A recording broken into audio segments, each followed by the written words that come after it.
మిత్రులారా, మీకు తెలుసా, మన మనసులో రగిలిపోయే తీవ్రమైన కోపం, మానసిక ఒత్తిడిని ఒక్క క్షణంలో చల్లార్చి పున్నమి వెన్నెల లాంటి ప్రశాంతతను ఇచ్చే ఆ చల్లని చందన రూపిణి ఎవరో? లలితా సహస్రనామాల్లోని 92వ శ్లోకం అమ్మవారి దివ్య రూప రహస్యాన్ని వివరిస్తోంది. ఆ తల్లిని చంద్రద్రవ దిగ్ధాంగి అని, చాంపేయ కుసుమప్రియ అని అంటారు.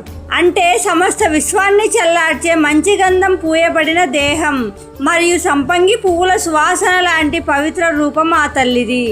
ఈ నామాలను నిత్యం స్మరిస్తే మీ హృదయంలోని నెగిటివ్ ఎనర్జీ, ఆందోళనలన్నీ కరిగిపోవడమే కాదు, మీ ముఖంలో ఒక తెలియని ప్రసన్నత, అద్భుతమైన దైవిక కాంతి లభిస్తాయని మన శాస్త్రాలు చెబుతున్నాయి. అసలు ఆ పరమశివుడినే పరమానందమయకంలో ముంచెత్తే ఆ మదగూర్ణిత రక్తాక్షి మరియు మద పాటల గండబుహు తత్వాల వెనుక ఉన్న అసలైన పురాణ నిజాలు ఏమిటో మీకు తెలుసా? దీని వెనుక ఉన్న పూర్తి వివరాలను, ప్రతి నామానికి గల లోతైన విశ్లేషణను తెలుసుకోవడానికి ఇప్పుడే కింద కామెంట్ బాక్స్లో ఉన్న ఫుల్ వీడియో లింక్ని క్లిక్ చేసి చూడండి. రిలేటెడ్ వీడియో బటన్ని ప్రెస్ చేసినా కూడా వీడియో వస్తుంది.